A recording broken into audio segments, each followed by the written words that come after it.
pande za Chamanzi moja jijini Dar es Salaam.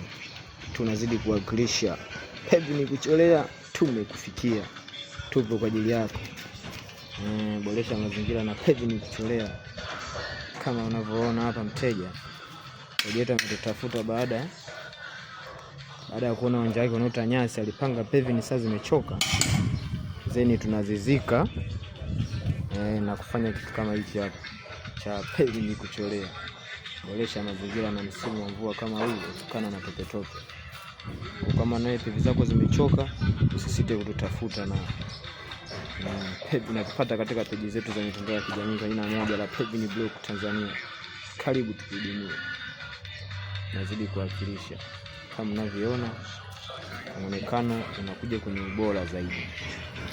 Tupo kwa ajili yako. Karibu sana. Pande za Chamanzi moja hiyo.